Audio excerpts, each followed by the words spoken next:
Hello, Internet, and welcome to episode number 248 of the Comic Watchers Show. He's Chad, I'm Matt, and together we are the Comic Watchers, and this is our show. So, we have got with us this week Ben Rose of VeVe Comics. How are you, Ben? I am awesome. Thank you for having me. Absolutely. So, before I mangle this completely, why don't you tell us what VeVe Comics is? Totally. So Because it's very unique. VeVe is a platform for collectors to buy digital collectibles, to connect with the community and people who are really into those things, and they can also sell them on our secondary marketplace. And last year we launched VeVe Comics. So VeVe Comics, we started off with Marvel as our first publisher, and now we've got Humanoids, and Dynamite, and Ablaze, and 24/7, and we're always adding more. It's a place where comic fans can buy amazing comics that they might not be able to get in the physical world, and they can sell them, trade them, buy them, read them. We've got augmented reality where they can read through them. So it's just a place for people just to really geek out on comics. Very cool. So how long have you guys been in business? Let's just start there. We launched 4 years ago. So we launched 4 years ago. Our two founders, a couple of New Zealand guys who both had backgrounds in one in collectibles and one in digital. Both collectors, had been collectors for years. Launched our very first collectible was with DC, was Batman. And they basically said, look, there's this whole world of collecting where people love their fandoms and they're really into these things, and it hasn't yet been disrupted. How can we recreate all the stuff that people love about collecting in digital to make it more accessible, more open, more fun? There's a whole lot of stuff you can do with digital that you can't with physical. So how do we do that? So yeah, we kicked it off 4 years ago with the very first Batman. Okay, so you're partnering with DC. That's excellent. Yeah, we work with at the moment we work with over 200 different brands and IPs. So that ranges from Disney, Marvel, DC, Coca-Cola, USPS, Lamborghini, Paramount. There's loads. So all of the the TV shows and movies and characters that you love, you can find them on VeVe. Okay. So let me ask you this. I'm going to put a kind of a sometimes dirty word out there, and it's NFT. And how do you guys differentiate from NFTs? And or am I misreading it completely? And that's what we're talking about. Yeah, so our digital collectibles are NFTs, absolutely. So the technology of blockchain and NFTs, the reason why we use it is because what collectors love is scarcity and rarity, and NFTs are the way that we create those. We'll do a drop of a number of items, and you will know because of that exactly how many there are and which one you have. So we offer NFTs, but they're not NFTs that you can just take off and go and do anything and lose, and there's a whole security issue. We've got this ecosystem where you can just it's super easy. You can buy with credit card, Google Pay, Apple Pay, that sort of thing, and then you have that comic, that digital collectible. It happens to be an NFT, but that's just the kind of what's under the hood. Okay. Chad, welcome back. Hey, go ahead. What's your personal history with comic books? As a reader, or are you a collector yourself? Yeah, I'm a collector. I am a comic book reader. I started off reading. Actually, I've got one here. This is the Beano from the UK because I'm British, and this is, funnily enough, this is the issue from the year of my birth. So, like me, it's a bit of an antique.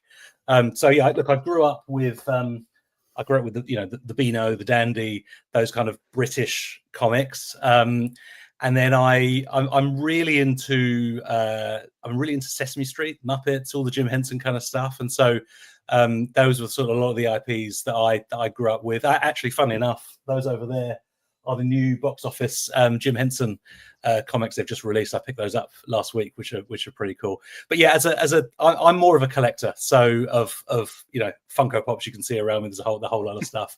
One of our founders, we've got two founders. One of them, David, is a mad comic fan and has been just for absolute years. And so he was the real brains behind VeVe Comics and the relationship that we have with Marvel. So yeah, we're all collectors in the business, some of all of different things, and it's one of our values, being collectors at heart. So everyone in the business gets, that kind of bug that bites you when you see that item, you see that one that you want to complete the set, you want to get the whole lot, you want to get the older version, the unique version, the chase, all that kind of stuff. So yeah, we're all collectors. Gotcha. So getting back specifically to comics, Marvel does an X-Men VeVe comic, right? Let's just for the sake of argument. Yeah. So and forgive me if this is a dumb question, but this is something that I'm just a thing that I'm just completely unfamiliar with in general. Yeah. So how, I mean, I guess they limit the creation, how many of these can be created and sold. I mean, obviously you're talking about chases, so there's a diminishing number of whatever exclusive that you can get. But I mean, how does that work exactly? It's exactly the same as the physical world, but in digital. So when Marvel release a comic to stores in print, they will release it to the VeVe app in digital. In the same way that they will print a fixed number of a particular edition, they'll release the same on VeVe. So what we've done really is we've taken the dynamics of physical distribution and we've just replicated it in digital. So if you think about, and we've seen some of the sad stories recently of publishers going out of business because that model is, it's challenging for some when you've got, if you've got to get to a physical store and you want to buy and print. A lot of people want a more convenient option. That's pretty much what we provide, and so it's exactly the same as print. There's nothing, there's no magic in it. You can either buy it in a store or you can buy it on VeVe. Interesting. Okay, Chad. So is it also like a digital reader, say like along the lines of Comixology, or as a service like that? Yeah. I mean, I obviously would say ours is better, but yeah, totally. We've got a reader app. We've got a reader app with different functionality to suit different types of comics. You can we've got horizontal scrolling, guided reading. We're about to release vertical scrolling. So yeah, we've absolutely got that. I think it's just for people who are really into comics and want to explore other editions and other publishers, and so that's, I suppose, where Marvel saw the opportunity initially with us, and now we've started to bring on those other publishers, which exposes them to a new audience that might not have come across some of those comics, might not have considered buying those in the past. So it's a great way to grow the space overall. And I think one of the things we're about to do really soon is we're about to release a comic curator program, which means that independent publishers can come to the platform, upload their creations, and then access that audience. So it's just another way for people to distribute their product, because it's a challenge, right? When you're an independent publisher or a smaller team and you're competing with these big publishers, how do you get the shelf space? How do you fund the printing, the freight, the marketing, all that kind of stuff? So yeah, we think there's a big opportunity for those smaller publishers to start to access an audience through us too. So yeah, we'll be launching that pretty soon. Very cool. And you're also working with humanoids. Yeah. We launched humanoids recently. So yeah, they've got a massive catalog, right? So if I think about the Incal, the Meta Barons, Urban Legends, those we're going to drop, and we're just going to keep on releasing more and more out of their catalog. You said you're going to, you're getting ready to get into the, the more the independent creator. Is there something that, are you actively soliciting people to come to your service, or are you trying to target, certain people? Do you have a process for them to go through? Yeah, super easy. But I mean, a bit of both. So we're always in contact with new publishers. But yeah, I think what I would just encourage people to do, our comic curator program will have a process and it will be super easy. But even before that's launched, just come and find us on X, VeVe Official. Come and find me, Mr. Ben Rose. Just send us a note and we'll have a chat. It's super straightforward. We've got a standard commercial model. We've got file formats and all that kind of stuff. So it's pretty straightforward. I think where we're excited to go is we've got lots of US publishers, and we're going to grow that, but we're talking to some Asian publishers, so Korea, Japan, about growing that space too, because there's, as you know, there's just some amazing comics over there that some audiences in other parts of the world might not have had exposure to. So we think there's a big opportunity there too. So how do you compete with the comiXologies of the world? I assume the collectability factor plays a role in that, but in terms of your business plan, how do you guys say, okay, we're going to offer X, Y, and Z that's different than these other digital publishers? Yeah, so we take a bit of a different approach. I think from the very, very beginning, we haven't said what's everyone else doing and how are we going to compete with that. We started at the very beginning and said from a collector and from a comic reader's point of view, what would the best platform look like? And so we co-created it with our users, with our customers. And so one of the things that they wanted to have as really important was again that scarcity and that rarity, to really understand that. The other one was to have different variants, and the other one was to have the ability to sell those. So those are things that we've built into the platform. And there are others in the market. My view, and obviously I'm biased, right, is that not just our features, but our breadth of publishers and IPs is market leading. That's something we're really focused on maintaining and growing, because I think there are lots in the market who are quite niche. We want to be the Amazon of comic reading. We want to be the Amazon of collectibles, where any fandom, any interest that anyone in the world has, this is the place they come to find it. So that's what we've really focused on. Are there any obstacles that you've found so far that, given what's already out there on the market, that you're trying to, improve on or fill a certain, I guess, a void that you feel that's out there? Yeah, I mean, the answer is yes, loads of obstacles. Because if it was easy, everyone would do it, right? I think the biggest challenge is, what we represent is it's a disruption, and it's new and it's not familiar. And the comic industry has had its way of doing things since the golden age. So explaining to publishers and to readers the benefits of this new approach and why it might be a good thing, that takes time. That takes time. And you mentioned before, NFT, for example.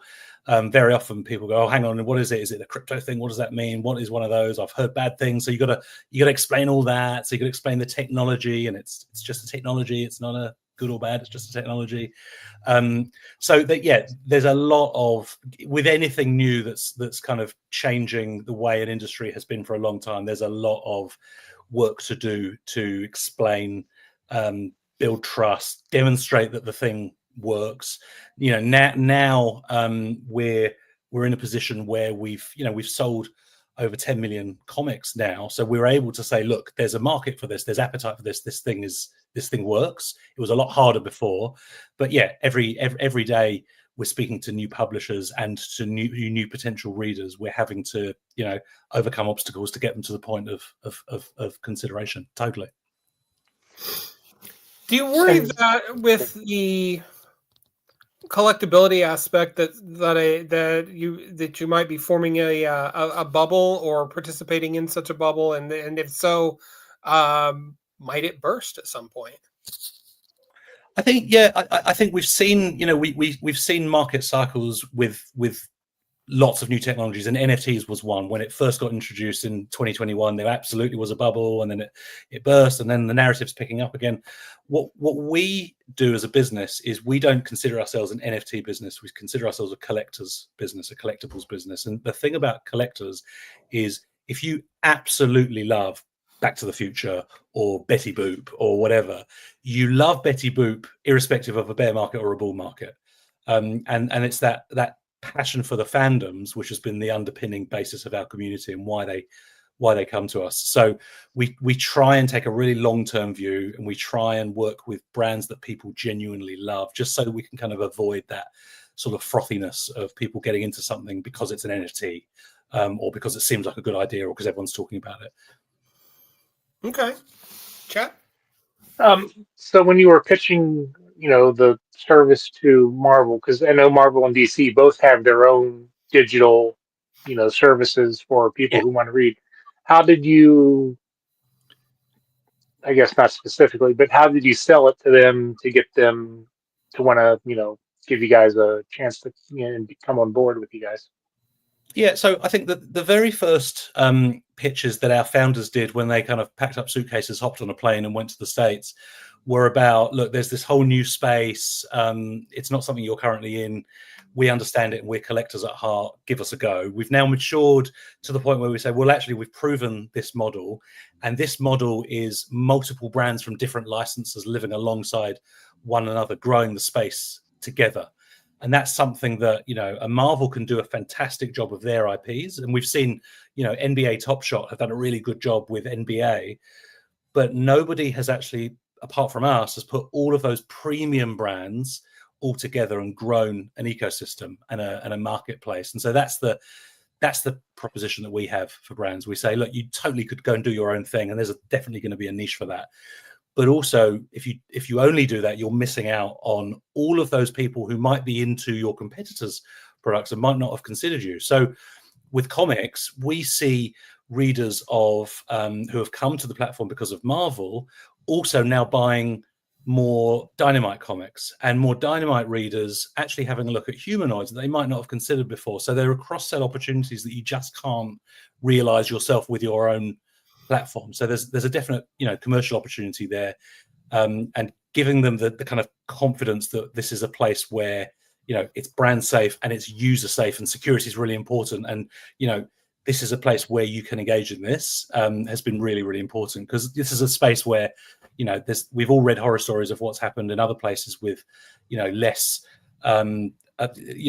less security or more self-custody or whatever. So we're saying to the Marvels, the Disneys, we're saying, look, this is a place where you can access an audience, where they can cross-sell from other products into yours and vice versa, and you can grow the space overall. So it's that sort of ecosystem and marketplace approach which we've sort of spoken about. Do you worry that having everything in one place, it'll sort of self-cannibalize at some point? Yeah, look, I think the risk with, and this is with any marketplace business, is if you don't considerably grow your audience, you have the same people buying the same stuff, and you can offer them more stuff, but then it's the same people, so it's not a growth game. So yeah, absolutely, any marketplace business relies on growing user numbers. So a big part of what we focus on is doing exactly that. So that, and that's why, for example, I'm here speaking to you guys, because your viewers may not have heard of digital comics, they may not have heard of VeVe, and so it's really important for us to make sure that people do know that there's that alternative to what they're used to. Now, is your catalog of the things you offer, are they more current stuff, or how far back, does your catalog of, how far back does the catalog go, I guess, is what I'm trying to say. Yeah, we go all the way back to the golden age. So we've got some gold and silver, bronze age titles in there. We've got some of the, we really pride ourselves on first appearances and a lot of the number ones. So we go right back to the oh god, what are we, to the 30s. That's pretty impressive. So what kind of a, I mean, how large of a team do you currently have to not only sustain this, but to upload and curate all of this content? So we've got almost 100 now globally, including product people, community moderators, marketing, you name it. So we've got a team all over the world. We use technology a lot to streamline things. So I mentioned before that comic curator program. So that what we've done is we've built a system that makes things uniform and creates a bit of a workflow. So not everything is manual. But yeah, that's how we do it. A team of just about 100 really, really hardworking people, and we're kind of all over the world. So we've got our founders are Kiwis in New Zealand, so we've got some people in New Zealand, but we've also got people in the States and Canada and Asia and Europe and all over the place. So have you, been? I assume you've been like hitting the Comic Cons and stuff like that. To how do you feel that you know the product is being received? Not from people who are already uh, using your service, but from Yeah. potential people out there that as you try to attract new people in. Yeah. So we're really active at events. Like we've been at San Diego and New York for the last 3-4 years. We had a stand with Marvel actually a couple of years ago, and other events as well. We're growing that. We're going to be doing more in the States and out of the States this year. Um, we've had really good uptake when we're able to get in front of people and have the conversation and explain to them what this thing is, where you've got a big screen and you've got the ability to have time and talk to people about kind of what it's all about. Oh, sorry, excuse me. When you've got time to talk to people about what it's all about, we get really good sign-ups and actual sales too. So we at those Comic Cons will sell digital comics. We'll also sell physical limited editions. So we often have artist signings there. We did a limited edition co-branded with Marvel. We've actually got a CGC VeVe header now to get those graded, which is pretty cool. We sold some of 24/7's Evermind comics as well, thousands of those. So yeah, look, we get good engagement and good uptake. I think the challenge for us, like any new brand and growing brand and new business, is getting in front of people and having that kind of reach, which is challenging in a cluttered world, right? Sure, absolutely. I was about to say it's trying to attract attention on the internet in any capacity is like screaming into the void. Yeah. I think and like for us the real challenge with paid advertising is the sort of IPs that we work with. They're really big, right? So let's say you're going to go try and target Hulk fans. Okay, so imagine how much it would cost to buy search terms around the Incredible Hulk. So the approach that we are taking is actually working more directly with influencers, community groups where fans already come together to kind of celebrate the stuff that they love. So, you guys, for example, where people are already love comics and are talking about comics and are interested in comics. So rather than having to go and pick the needle out of the haystack and find that person, while they're walking through, walking through the station, actually going to where you're already having these conversations and saying, hey, look, here's what we're up to and here's why you might find it cool. What where do you see the company in say 5 to 10 years, and in the obstacles you know you're kind of trying to plan for to mitigate in the future? Yeah. Look, I think in 5 years we'll be a household brand. I think people will know us, and it sounds absolutely crazy me saying this today, but we've seen the same. You think about the growth of digital brands and marketplaces over the last 10-15 years. They sounded crazy too when Jeff Bezos said we're going to launch an online bookseller and everyone's going to come and buy from us, and people said he was mad. Well, he wasn't. So I think in 5 years we'll be a household brand. We'll be the place that people come to really engage in the fandoms that they love, and come to connect with people that love the stuff that they love. So this quarter we're going to be launching the VeVeverse, which is a metaverse where you can showcase your collectibles, you can connect with other people, you can catch up with them. We think that sort of thing is the future. Oh, good day, Nick. Thank you. Appreciate you.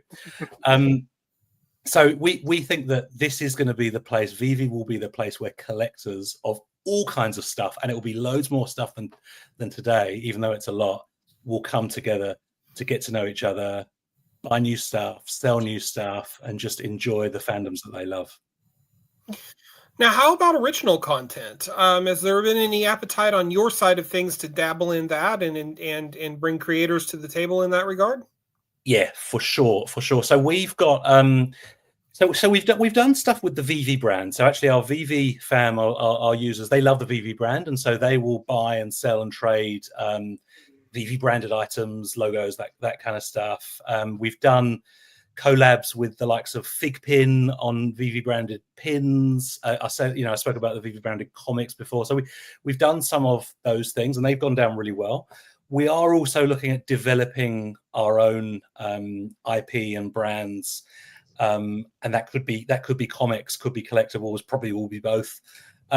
We're also having a look at maybe acquiring some IPs in the future too, and developing those and leveraging those. So yeah, for sure, that's on our roadmap. But right now, short term, it's about really just growing out the family of publishers that we've got on the platform and really helping them succeed through the platform. But yeah, for sure, that's in the future. Who are some creators you'd like to work with potentially? Just wish listing. I'm not going to name anyone. No, I'm not. Okay. Let me tell you, we're probably talking to them already. So yeah, we're very, very active in meeting with publishers all around the world and negotiating terms. So yeah, we're very focused on it. There will be, even this quarter there will be more, but there will be a lot more coming. But I can't say specifics. So more about you personally. What comic books are you currently reading? What writers do you follow? Writers or artists, or how do you structure your comic book fandom personally?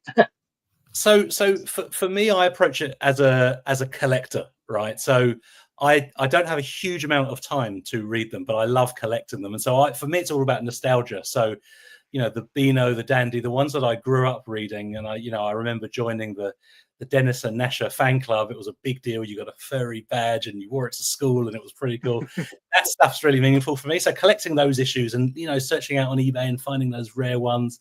They're not expensive. Like this one here cost me, I think it cost me $2, but it means a hell of a lot more than $2 to me, right? So that's how I approach it as a collector.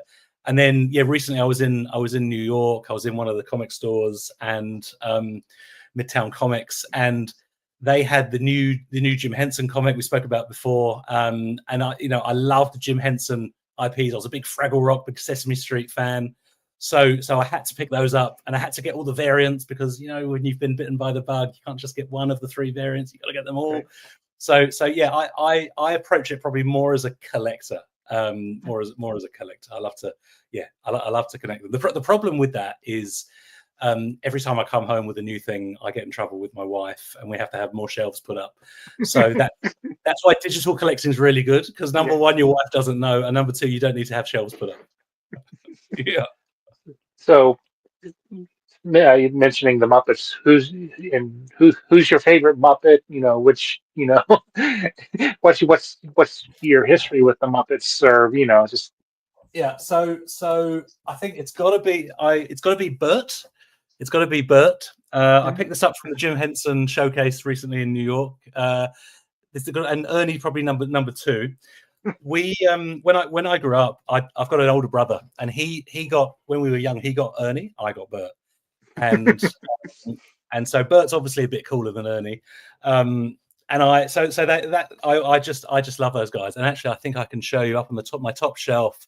I've got my cuddly Bert from when I was slightly younger than I am now, and then on the bottom shelf, actually that way you can see the Sesame Street Funkos. So I'm a bit of a Sesame Street tragic, I have to say. I'm right there with you. I'm big into Sesame Street, and I'm big into the regular Muppets. we recently actually on VeVe we recently we dropped Bert and Ernie collectibles, and we had Elmo fairly recently. So right now I think we've got Bert, we've got Ernie, we've got Oscar the Grouch, Cookie Monster, Big Bird. They're all there, but obviously more to come, and there's lots more for us to do, right? Maybe you can work on getting a good copy of the Muppets Family Christmas, circulating. Yeah, that's not a bad idea. That's not a bad idea. Are you pretty good success with those particular licenses? Yeah, we have really popular. That kind of nostalgia value. I don't know if you've read the word kid alts, but there's a lot of us who, you look back on that stuff that you were really into as a kid, and you kind of want to enjoy it again. So how do you do it? Well, that's you have stickers like this on your laptop, and you have collectibles on VeVe, and you buy comics like the Jim Henson one, right? So there's the power of nostalgia is just phenomenal. Like we've got like, for example, we've got Back to the Future 1, 2, and 3. So we've got you can have the DeLorean, which you can buy the DeLorean. There's a version that you can drive around inside virtual reality or even on mixed reality using AR. So you can drive the DeLorean on VeVe up to your driveway. You can take pictures of it. You can have videos of it. People just that nostalgia is so powerful. That's stuff that we really love. Yeah. Are there? Oh, go ahead. Okay, I was just going to ask, what licenses do you not have now that you would love to acquire and add to the coterie in the future? Mate, That's my question. Yeah. So there are so many. So we've got a lot. But there are so many that we would love to have, and there aren't any that we would love to have that we're not in discussions. I will say that either now or planning to be shortly, but we would love to have a lot more Asian IPs on our platform. That's something we're working on really, really hard. So making sure we get more anime and manga and manhwa into the platform. We're also looking at European comics as well, because we've got a sizable user base in Europe. So the US publishers are fantastic, but we're looking at Asia and Europe and saying, there's a big opportunity there. We don't have enough of those IPs on our platform, so that's something that we want to really grow. Well, you have to. I mean, if you're doing comics and you're ignoring Asia, you're doing it wrong. Exactly right. Yeah, exactly right. So look, and we're over there. We're in discussions. We've actually got a team on the ground in Korea. We did a drop with Blackpink, which is a big K-pop band over there, and we're going to do some more stuff with them. So we're starting to dabble in that space. We're certainly not ignoring it, but we've only been around for 4 years, so we'll get onto it. How much when you're starting to search a new market? How much research do you do? I mean, how are you into manga and stuff like that, or do you really have to kind of research into the stuff that's out there, and then how people prefer to read it, and exactly how to adapt it to whatever technology you have? Totally. Yeah. So we've got a research team, and that's exactly what we do. We'll look into the market, understand what are people into, how are they engaging in that content, like just things as basic as, is it left to right, right to left, is it vertical scrolling, how is it panel by panel, how does that work in each market, and then we'll assess. Okay, we think and we'll look at who else is in the market, and then we'll assess. Okay, we think we could make a dent here. We think we could get decent market share here. Here's what it's going to take, and then we'll start the process of talking to those publishers, and we'll be really targeted about which ones we go for. So it all starts with that research, because you can't one size unfortunately does not fit all. Well, it would be boring if that were the case, right? Just totally. Yeah, exactly. So we as I say, we started off with Marvel, with that kind of that traditional style of comic and readership, but we are adding on different functionality to our reader to accommodate different publishers and different styles of reading, because as I said before, we want it to be the place where everybody comes together, not just fans of a particular style. So we've got a lot of work to do. We've done a lot of work, but we certainly got a lot to do ahead of us as well, for sure. And I guess part of that research is also because I know there's other platforms that focus on manga and stuff. So do you look at those and also say, this is what they do, we can improve it, or find out, figure out what the shorts would be?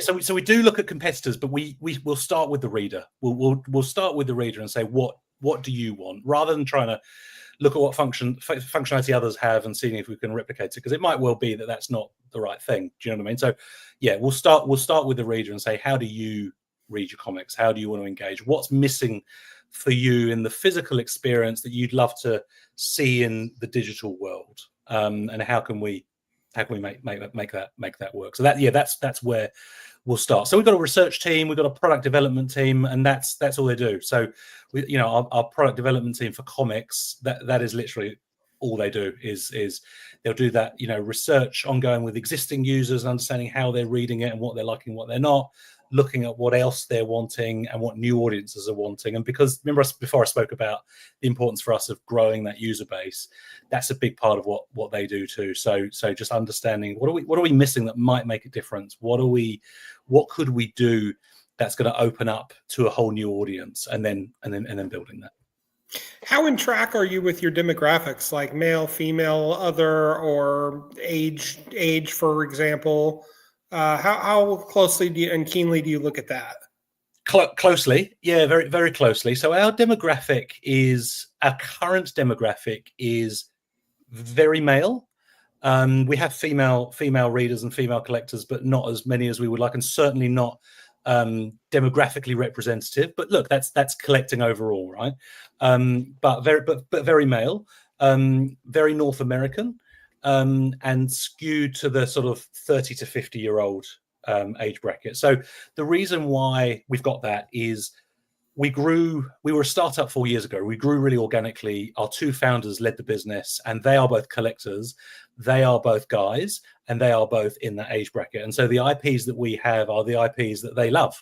And so we've ended up with a customer base that looks a lot like them, which is awesome at the beginning because that gets you started. But now there's that opportunity to say, okay, so how can we understand more what female collectors and readers want? How can we understand more what younger and older collectors and readers want, and others in other geographies? So that's where we're at now. Is we're starting to broaden out from where we've been historically. I say historically, it's 4 years, but we're starting to broaden out where we've been. But our customer base right now is very clearly just like our founders. Hey man, 4 years is an eternity in internet time. Yeah. I know. Yeah. And currently. Okay. Yes. Indeed. So in the land where it's not as crazy, Ben,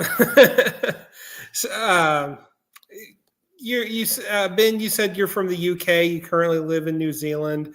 I mean, how do those cultures and demographics vary from? I mean, just from the United States, and what sort of publishers or other licenses could you go after that would maybe be more closely received by your countrymen?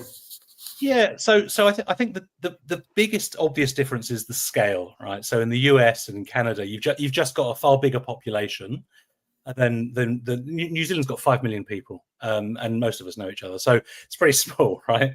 And so there aren't that many brands that are unique to the market, and that are homegrown here. There are a few, and so we work with New Zealand Post. We worked with an athlete, a boxer called Joseph Parker, and a few other New Zealand brands. But for us, we've kind of approached this. We might be in New Zealand, but we're building a global business.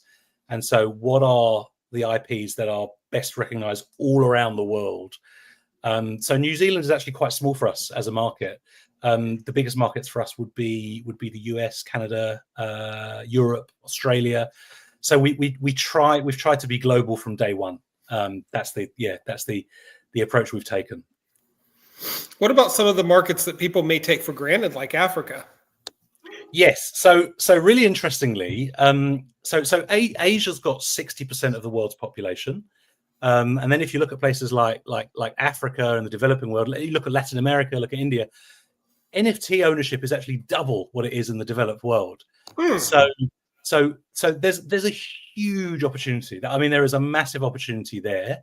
And so for us, long term, we want to be in all of those markets, but you have to, like we said before, you've got to understand what the dynamics are. What do people want there? What are they into? How are they engaging with it? And you can't just assume it's all the same. You've got to have people on the ground, So as I said before, we've got people all over the world, but they're all focused on the global business. But we've got specifically in Korea, we've got a GM, Justin, there based in Seoul, because he understands that market and works locally with, you know, music agents, publishers, media.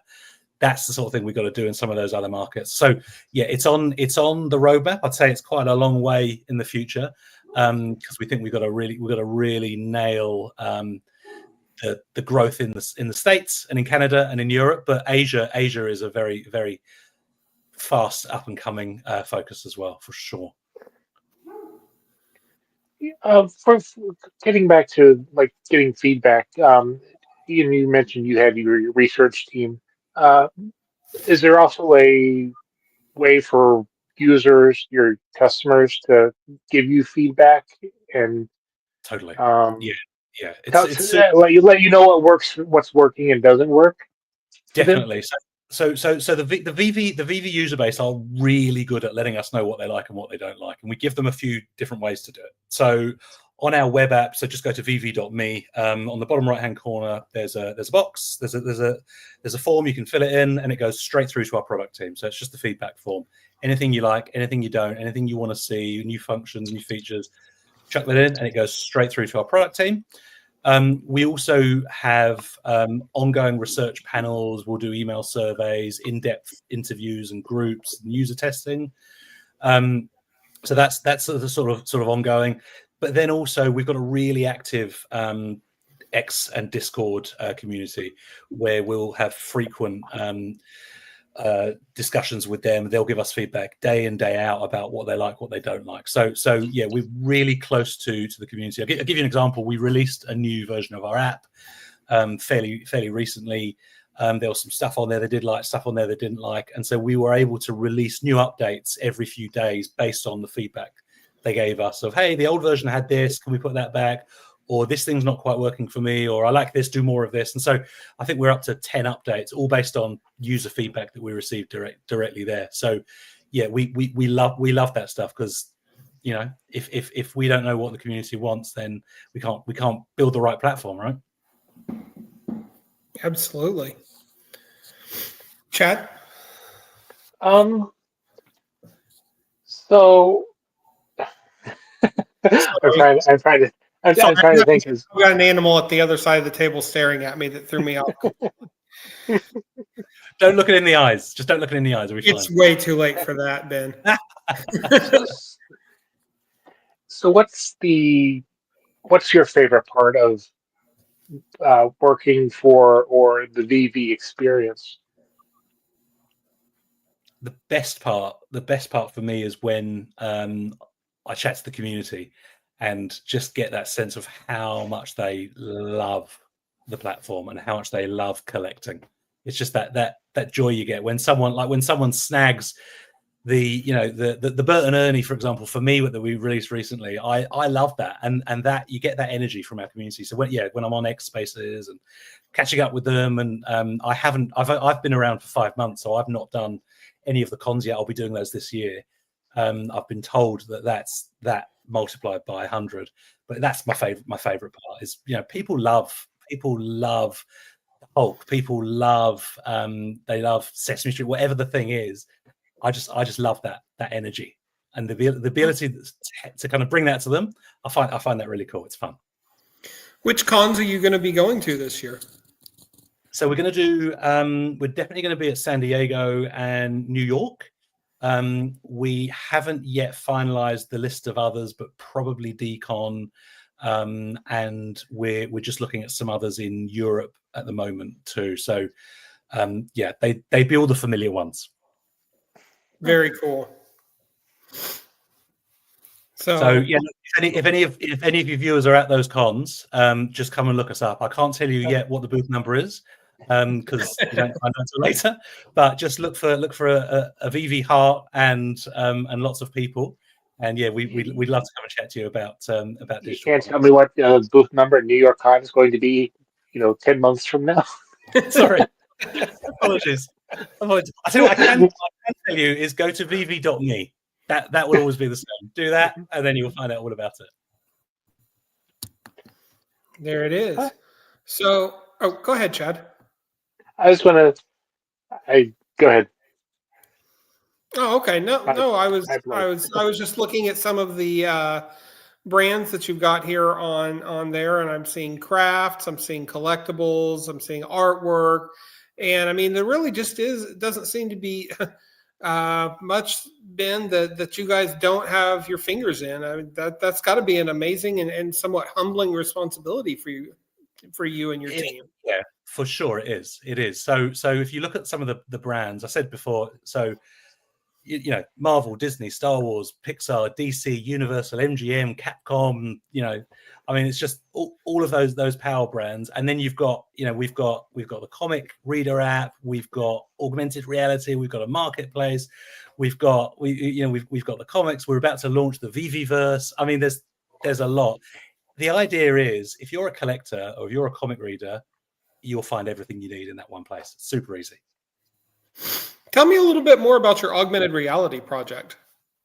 Yeah, so when you buy a collectible like these guys, right? You what do? You put it on your shelf, you look at it, you feel good about owning it. And so with a lot of digital collectibles platforms, that's what you do. You own it, you have it on your phone, you can look at it. For us, utility was really, really important. And what we wanted people to be able to do is bring that collectible into the real world. So one day, not too far off, it's gonna be using things like these.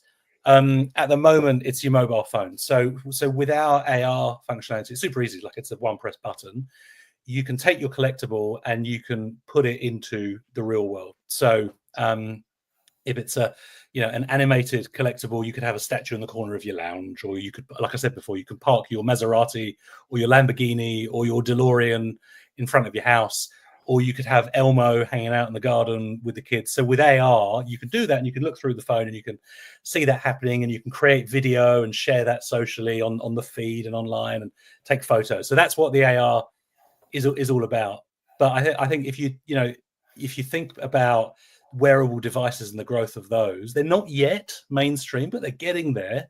You know, like I picked that thing up I picked up the Oculus for $500 at Target on a high street. You know, that's pretty mainstream.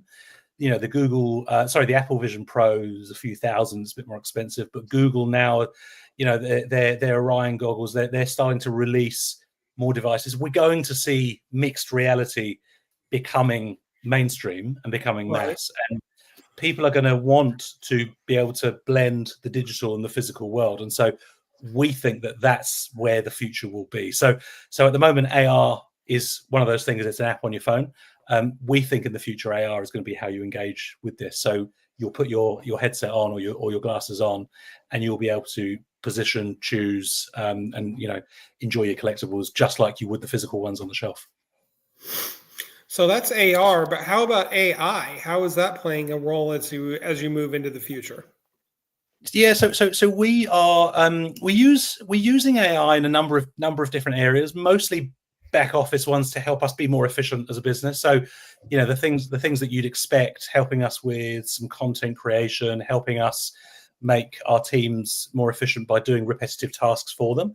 But we're also having a look at how we can use it in the collectibles. So how we can for example, to build an animated collectible takes a 3D modeler time to build the model. Then you've got to build a skeleton into it, and then you've got to animate the skeleton. There are tools coming out that enable you to automate some of that animation. So that might help us bring animation to more of our collectibles. We're not yet confident that the quality is quite there. So for us as collectors, this has got to be a premium collectible experience. So we will absolutely use tools and technologies like AI when it results in a great experience. So yeah, we're always trialing and piloting new uses of AI, but at the moment it's more in the back office. I got you, Chad. I'll caught you again. if you cut me again. I'm sorry. It's been a long day. I got you, man. So I'll tell you what, Ben. I just we've been talking about this for almost an hour, for 50 minutes now, and I've got a much better concept of what VeVe is and where VeVe is going and where it's been. And I really thank you for that. I wonder, if we're is VeVe poised to take over the world? Of Or course they are. Of course. Look, we've seen pretty strong growth in the last 4 years. I look at this and I go, the comics and collectibles industry is massive, right? So every year around the world, people spend almost $500 billion on those physical. So name another industry that hasn't been disrupted by digital. I can't think of one. It hasn't yet happened in collecting. So I absolutely think, like I said before, in 5 years, I think VeVe will be a household name, and it will just be the obvious place to go to read the latest comic or to pick up the latest comic from any publisher anywhere around the world. So I would suggest to your viewers, come to the site, VeVe.me, have a look, understand it, see if it's for you, browse some of the comics that we've got, some of the amazing publishers, and just give it a go, because I tell you, it's the future for sure. Truer words have never been spoken. Digital is here and it's not going anywhere. And that's not necessarily at the expense of paper and brick and mortar either. So as we found out when digital first really started coming onto the scene, 15-ish years ago now, it was bringing in people that wouldn't necessarily set foot into a brick and mortar comic store. So I feel like that's probably the same thing that's happening with VeVe, is you're bringing in a new audience and new sets of eyes and growing the medium rather than segmenting and segregating it. And I think that's a really awesome thing. Well, if you just think about some of the Dynamite titles we've got, Thundercats, Powerpuff Girls, those are IPs that appeal to a different audience who might not have considered comic reading, but they'll come in because they like Thundercats or they like Powerpuff Girls. Once they're on there, they might start to look at some other comics too. So that's what we want to do, is we want to grow comic reading. So we're not here to shut down print. We actually believe in physical collecting as well. We do quite a lot of stuff in physical too, but we just think people want choice. New audiences want to consume media in a different way. And yeah, we are convinced that this is definitely where things are going. Well, I can't disagree with any of that. Chad, can you? Nope, not right now. Well, Ben Rose, VeVe Comics, thank you very much for hanging out with us this evening. We appreciate your time, man. You're welcome back anytime. Why don't you go ahead and give us, one final pitch for everything, and where people can find you again.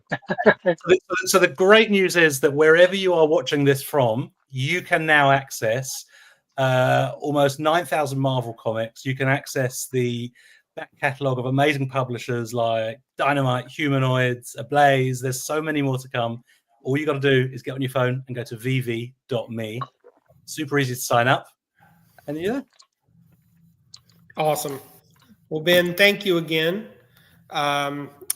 We'd love to have you back at any point in the future to talk more about VeVe and whatever its future may hold. Amazing. Really appreciate your time, guys. Thank you so much. Absolutely. Thank you all for listening. Thank you all for watching. He's Chad. I'm Matt. We're the Comic Watchers, and this is our show. We will see you next week for Chad. Mark Andraco talking Violator.